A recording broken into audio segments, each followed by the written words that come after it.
Good morning, how are you? I hope you are fine. और आज हम हमारे बायोटेक्नोलॉजी के पार्ट 2 लेक्चर में आज हम डिस्कस करेंगे और जानेंगे कि रिकॉम्बिनेंट डीएनए कैसे प्रिपेयर करते हैं। और इसमें मैं सारे steps of formation of recombinant DNA हैं उसको एक्सप्लेन करूंगा। और इसमें हम जो रेस्ट्रिक्शन एंजाइम है वो यूज़ कर रहे हैं हम इको R1, और ये Eco R1 E coli bacteria से एक्सट्रैक्ट किया जाता है। और मैं हूँ D Bhavani Singh, PGT biology. आपको कोशिश करूँगा इस कंसेप्ट को इजी वे में एक्सप्लेन करने में। आई hope you will like it, and if you like please subscribe my channel and like. चलिए, सबसे पहले हम जान लेते हैं कुछ इंपॉर्टेंट रेस्ट्रिक्शन एंजाइम्स जो कि एक स्पेसिफिक सीक्वेंस पर ही हमारे डीएनएस को, फॉरेन डीएनए को और वेक्टर डीएनए को कट करने के लिए हेल्प करते हैं। इस एक्सपेरिमेंट में हम इको R1 को डिस्कस करेंगे, बट कुछ एंजाइम्स हैं जो हमारी बुक में लिस्टेड हैं, उनको भी हमें जानना चाहिए जो हमारे कोर्स में लिस्टेड हैं। जैसे सबसे पहले फर्स्ट रिस्ट्रिक्शन एंजाइम था, वो था HindII, जो ऑलरेडी हम अपने बायोटेक्नोलॉजी पार्ट 1 चैप्टर में डिस्कस कर चुके हैं। ओके, इसके अलावा हम सेकंड बात करते हैं इको R1। ये इस्चरिचिया कोलाई RY13 से स्टेन से लिया गया था। जो HindII है ये हीमोफिलस इन्फ्लुएंजा बैक्टीरिया है, इसमें से ये रेस्ट्रिक्शन एंजाइम एक्सट्रैक्ट हुआ था। BAM-H1 है, ये बैसिलस एमाइलोल्यूकोफेसिन्स H जो बैक्टीरिया है उसमें से हमें इसको एक्सट्रैक्ट किया था। और इको R2 है, ये इकोलाई R245 नंबर स्टेन से हमें लिया था। इसी वजह से जो भी इनका नंबर होता है वो हमें मेंशन करना होता है। अच्छा, चलो हम नेमिंग ऑफ एंजाइम्स के कंसेप्ट को भी थोड़ा जान लेते हैं। सपोज़ आपके सामने हमने फर्स्ट एग्जांपल ले लेते हैं इको R1 के लिए, जिसका जो फर्स्ट लेटर है ई, ये हमने ड्राइव किया है जो कि इसके जीनस नेम से है। इस्चरिचिया इज जीनस नेम, इसको हमने फर्स्ट लेटर को कैपिटल में लेते हैं, जबकि जो सेकंड लेटर होता है वो स्पीशीज़ नेम होता है। जैसे कोलाई, ये इसका स्पीशीज़ नेम है, इसको भी हम शॉर्ट फॉर्म में लिखते हैं। तो इको ई और CO, ये इसका जीनस और स्पीशीज़ नेम आ गया है। जो थर्ड स्टेप में हम इसमें कैपिटल में रोमन वर्ड यूज़ करते हैं, बेसिकली वो इसका स्टेन नंबर होता है कि हम बैक्टीरिया से उस स्टेन में किस ऑर्डर पर हमने उस स्टेन में से इस एंजाइम को एक्सट्रैक्ट किया है। So Roman number shows the order in which the enzyme isolated from prokaryotic bacterial strain. Okay, तो आपको ध्यान रखना है, एग्ज़ाम पॉइंट ऑफ व्यू से इनकी फुल फॉर्म बोर्ड एग्ज़ाम्स में हमेशा पूछ ली जाती है, तो आपको ये इम्पॉर्टेंट है, इनको आप नोट कर सकते हैं, इनका स्क्रीनशॉट ले सकते हैं। और इसके अलावा naming of enzyme, restriction enzyme है, ये कंसेप्ट 2 मार्क्स में आपके पूछ लिया जाता है। और इनसे रिलेटेड जो है मल्टीपल चॉइस क्वेश्चंस भी 1 मार्क्स में आपके आ सकते हैं। तो फिर बोर्ड एग्ज़ाम्स के लिए ये दोनों ही टॉपिक हैं, ये बहुत इंपॉर्टेंट है, आप इन्हें नोट कर सकते हैं। चलिए चलते हैं नेक्स्ट स्लाइड के ऊपर। आई होप यू लाइक इट। अच्छा, सबसे पहले जितने भी रेस्ट्रिक्शन एंजाइम हैं वो फॉरेन डीएनए और वेक्टर डीएनए दोनों को एक सेम ही सीक्वेंस पे कट करते हैं। ये इस तरीके की सीक्वेंस होती है जिसे हम कहते हैं रिकॉग्निशन सीक्वेंस। रिकॉग्निशन सीक्वेंस, इस रिकॉग्निशन सीक्वेंस की खासियत ये है कि अगर इसको हम 5' to 3' की पोलैरिटी में स्टडी करें, रीड करें, या इस डायरेक्शन में, दोनों ही तरीके से आप देख सकते हैं कि ये जो सीक्वेंस है ये सेम होती है। जैसे आप मलयालम नेम जानते हैं, अगर आप उसे सामने से पढ़ें या पिछली तरफ से, दोनों ही तरफ से अल्फ़ाबेट की जो सीक्वेंस है वो सेम होती है।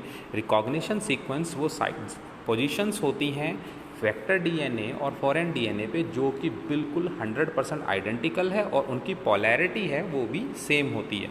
तो मैंने इसलिए ऑलरेडी मेंशन किया है द रिकॉग्निशन सीक्वेंस के बारे में। The sequence of base pairs read the same on both the DNA strand when orientation is also same, और इन्हीं सीक्वेंस को हम कहते हैं पैलिनोड्रोमिक सीक्वेंस। तो आपको ध्यान रखना है ये GAATTC, ये पैलिनोड्रोमिक सीक्वेंस है, हमारे लिए बहुत ही इम्पॉर्टेंट है, क्योंकि अगर सीक्वेंस दोनों स्टैंड पे सेम होगी तो रेस्ट्रिक्शन एंजाइम दोनों के दोनों डीएनएस को एक स्पेसिफिक सीक्वेंस पर ही कट करेगा, और कट करने से ही हमेशा स्टिकी एंड डेवलप होते हैं, और फाइनली हम वेक्टर डीएनए को और फॉरेन डीएनए को इजीली ज्वाइन कर सकते हैं, क्योंकि हमारे पास एक एंजाइम भी होता है जिसे हम कहते हैं डीएनए लाइगेज। ऑलरेडी मैं एंजाइम्स को लास्ट वीडियो में चैप्टर में डिस्कस कर चुका हूँ आपको।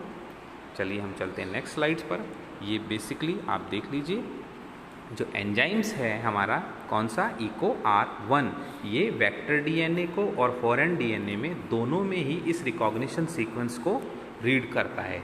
और फाइनली इसमें एक नाइट्रोजनस बेस पेयर को छोड़ करके वो इसको कट कर देता है। जैसे ये एरो मार्क्स है, ये यहाँ से इसको इस तरीके से कट करेगा और इसी तरीके से इस डीएनए में भी इस तरीके से इसको कट करेगा। और कट करने से दोनों तरफ में आप देख सकते हैं ये जो कैविटी क्रिएट हो गई है बेसिकली, और इस तरफ की दोनों एक दूसरे के बिल्कुल सेम टू सेम है, पैलिनोड्रोमिक सीक्वेंस है। और ये यहाँ पर स्टिकी एंड डेवलप हो चुके हैं। अब स्टिकी एंड डेवलप होने के बाद में यहाँ जो रोल है वो है DNA ligase enzyme. DNA ligase enzyme इन दोनों ही स्टिकी एंड को फाइनली ज्वाइन कर देता है और ज्वाइन करने में हेल्प करता है। और फाइनली जब ये डीएनए फ्रेगमेंट्स को हम ज्वाइन कर देते हैं तो हमें मिलता है एक रिकॉम्बिनेंट डीएनए। और ये रिकॉम्बिनेंट डीएनए ही वो है जिसके लिए हमने ये सारा स्टेप्स स्टडी किया था। तो रिकॉम्बिनेंट डीएनए है, ये हमारे लिए यूज़फुल है, जिसे हम अब इंट्रोड्यूस कर सकते हैं किसी दूसरे होस्ट के अंदर। ओके, चलिए नेक्स्ट स्लाइड पे हम देख लेते हैं, इसको थोड़ा और जनरली समझते हैं, आपको इजी लगेगा। हाँ जी, तो सबसे पहले इस पूरे प्रोसेस में आप जान सकते हैं कि हमारे लिए इम्पॉर्टेंस किसकी है, रेस्ट्रिक्शन एंजाइम की इम्पॉर्टेंस है।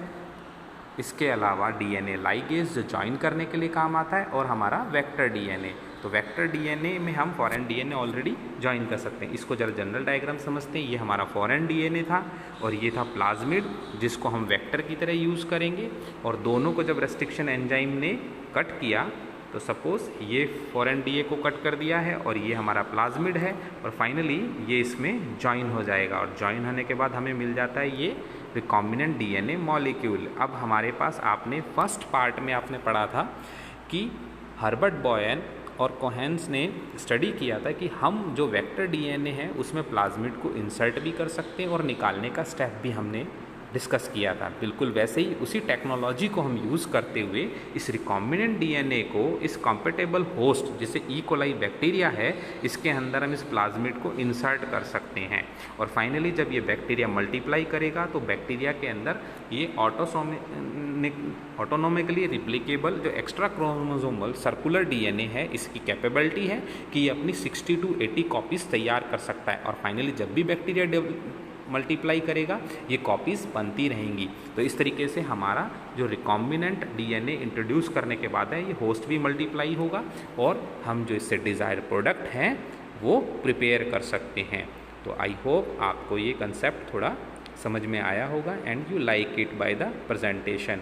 But keep in mind recombinant DNA technology के लिए रेस्ट्रिक्शन एंजाइम बहुत इंपॉर्टेंट कंसेप्ट है जिसे हमें ध्यान में रखना है।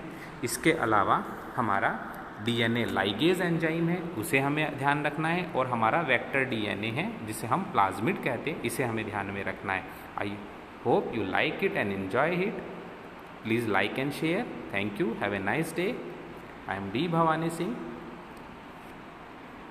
फिर मिलेंगे नेक्स्ट टॉपिक में और नेक्स्ट प्रेजेंटेशन में।